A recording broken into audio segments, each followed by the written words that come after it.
கொள்கையற்ற அதிமுகவினரால் 10 ஆண்டுகள் பாழாய் போட தமிழ்நாட்டை மக்களின் ஆதரவோடு மீட்டெடுத்து இந்த 4 ஆண்டுகள்ல வளப்படுத்தி இருக்கிறோம். வரலாறு காணாத வகையில் வளர்ச்சி பாதைகளை நடைபோட்டுக் கொண்டிருக்கிறோம். இதை திராவிடத்துக்கு எதிரான பாஜகவும், திராவிடம்னா என்னென்ன தெரியாத திரு பழனிசாமி அவர்களின் அதிமுகவும்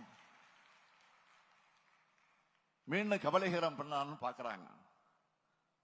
தமிழ்நாட்டை நாசப்படுத்த துடிக்கக்கூடிய கூட்டத்தை வேரோடும் வேரடி மண்ணோடு வீழ்த்தணும். அதுக்காகத்தான் கொள்கை தெளிவும் போராட்ட குணமும் செயல் திட்டமும் ஒற்றுமை உணர்வும் மதச்சார்பற்ற முற்போக்கு கூட்டணிக்குத்தான் இருக்கு. எனவே 7வது முறை திராவிட முன்னேற்ற கழகத்தை ஆட்சியில் அமர்த்திட இந்த கூட்டணியின் வெற்றிக்கு நீங்க எல்லாம் துணை நிற்கணும்னு கேட்டுக்கிறேன்.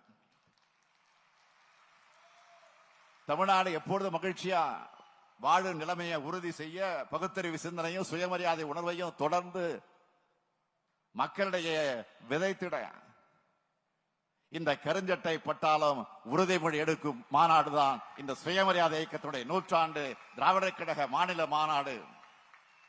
தமிழ்நாட்டை தலைகுனிய விடமாட்டேன் என்றும் உறுதியெடுப்போம், வென்று காட்டுவோம். தமிழ்நாடு போராடும், தமிழ்நாடு வெல்லும். விடைபெறுகிறேன். நன்றி, வணக்கம்.